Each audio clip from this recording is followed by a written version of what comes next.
हरे भरे खेतों और धुंधले पहाड़ों के बीच बसा एक छोटा सा गांव था जहां आरव नाम का एक युवक रहता था।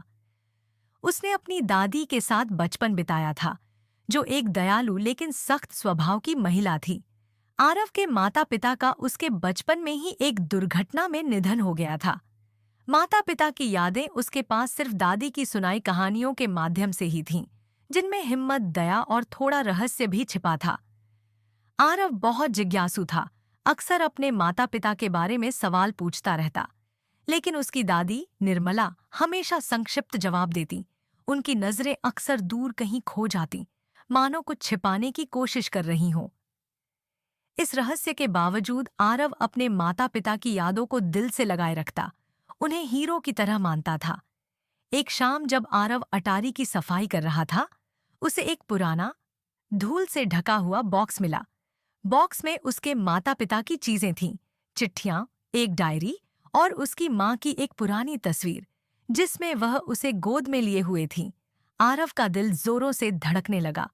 उसे आखिरकार कुछ ऐसा मिला था जो उसके माता पिता के बारे में अधिक जानने का रास्ता खोल सकता था। डायरी को पलटते हुए उसने रोजमर्रा की बातें, सपने और इच्छाओं के बारे में पढ़ा, लेकिन एक जगह ऐसा वाक्य था जिसने उसका ध्यान खींच लिया। उम्मीद है एक दिन आरव समझ सकेगा कि हमने जो फैसले किए वो क्यों किए। ये शब्द रहस्यमय थे और उसके मन में और सवाल उठा गए। वह सोचने लगा कि शायद उसकी दादी ने उससे कुछ छुपाया है, कुछ ऐसा जो उसके माता पिता की जिंदगी से जुड़ा है। सच्चाई जानने का निश्चय करके आरव डायरी लेकर अपनी दादी के पास गया। दादी, ये सब क्या है? उन्होंने कौन से फैसले लिए थे? निर्मला का चेहरा सफेद पड़ गया। उसने गहरी सांस ली, लेकिन उसकी आवाज स्थिर रही। आरव, कुछ सच इतने दर्दनाक होते हैं कि उन्हें कहना मुश्किल होता है। मैं नहीं चाहती थी कि तुम इस बोझ के साथ बड़े हो, लेकिन दादी, अब मैं बच्चा नहीं हूं। आरव ने जोर दिया, उसका दिल जोर से धड़क रहा था। मुझे जानने का हक है। निर्मला ने उसकी आंखों में देखा और उसके चेहरे पर नरमी आ गई। उसने उसे बैठने का इशारा किया और फिर धीरे से सच बताने लगी। तुम्हारे पिता एक सम्मानित व्यक्ति थे, लेकिन उन्होंने कुछ गलत फैसले किए, ऐसे फैसले जिनसे हमारा परिवार खतरे में पड़ गया। उन्होंने खुलासा किया, उनकी मौत एक दुर्घटना नहीं थी आरव। तुम्हारे माता पिता, उन्होंने एक ऐसे समूह के साथ हाथ मिलाया जो उन्हें जल्दी सफलता और आसानी से पैसा कमाने का लालच दे रहा था। लेकिन जब उन्हें इसके परिणाम समझ में आए, तब बहुत देर हो चुकी थी। आरव का दिल टूट गया। उसने अपने माता पिता को हमेशा हीरो के रूप में देखा था, लेकिन अब वह एक अलग कहानी सुन रहा था, जिसमें डर और पछतावा भी था। तो उन्होंने उन्होंने हमें छोड़ दिया। आरव की आवाज कांप गई। उसे लगा जैसे उसके पैरों तले जमीन खिसक गई हो। निर्मला ने जल्दी से उसका हाथ पकड़ा और मजबूती से दबाया। नहीं बेटा, वे तुम्हारी सुरक्षा के लिए ही ऐसा कर रहे थे।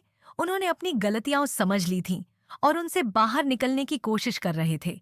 इसी वजह से वे शहर छोड़ने की योजना बना रहे थे, लेकिन उससे पहले ही ये दुर्घटना हो गई। आरव चुपचाप बैठा रहा। उसके मन में विरोधाभासी भावनाएं थीं, अविश्वास, गुस्सा और एक तीव्र उदासी। उसके माता पिता की जो छवि उसने सालों से अपने दिल में संजो रखी थी, अब वह परछाई की तरह लगने लगी थी, मानो उसमें कुछ ऐसा छिपा था जिसे उसने कभी देखा ही नहीं। दिन बीतते गए, लेकिन आरव इस खुलासे का भार अपने दिल से नहीं हटा पा रहा था। उसे महसूस हुआ जैसे वह खुद को खो चुका हो। उसके मन में सवाल उठते रहे। क्या वह भी उनके जैसी गलतियां करता अगर उसकी जगह वहीं होता? क्या उसे भी उनके किए की सजा भुगतनी होगी? एक शाम मन की शांति पाने के लिए आरव पास के एक पहाड़ी पर गया, जहां वह अक्सर बैठकर सोचा करता था। चांदनी रात के नीचे उसने अपने जीवन, अपने सपनों और उस राह के बारे में सोचा जिसे वह अपनाना चाहता था।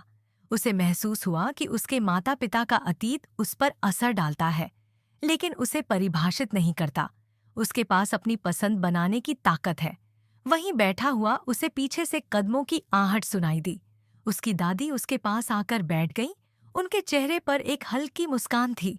आरव, उन्होंने नरमी से कहा, तुम अपने माता पिता नहीं हो।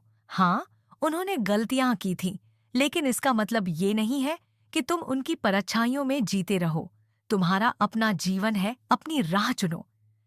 आरव ने उनकी ओर देखा और उसके दिल में एक नई उम्मीद की किरण जागी। लेकिन दादी, मैं कैसे आगे बढ़ सकता हूँ, यह जानते हुए ऐसा लगता है जैसे मैं उनके बोझ को ढो रहा हूँ। निर्मला ने उसके कंधे पर सांत्वना भरा हाथ रखा। याद रखो आरव, हर कोई गलतियां करता है, पर असली मायने ये रखते हैं कि हम उन गलतियों से कैसे उभरते हैं। तुम्हारे माता पिता की कहानी दुखांत थी, पर तुम्हारी कहानी अभी बाकी है। तुम्हारे पास अपनी राह चुनने की ताकत है। उनके शब्दों ने आरव के दिल में गहरा असर डाला।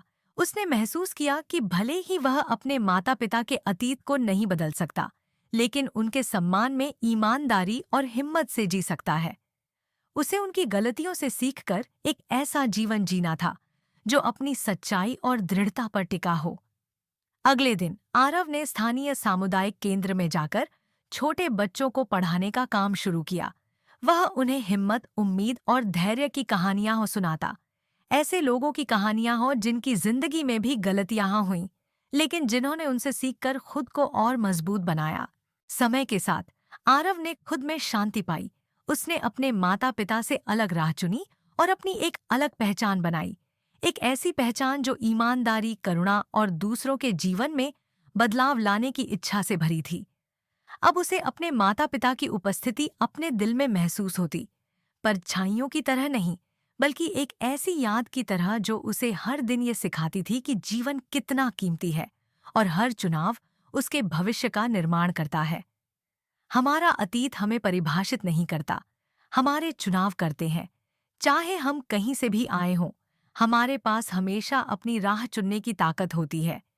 गलतियां अंत नहीं होती, बल्कि उन्हें सुधारने और खुद को मजबूत करने का एक मौका होती है। असली आज़ादी तब मिलती है जब हम अपने अतीत की परछाइयों को छोड़कर अपने भीतर की रोशनी को अपनाते हैं।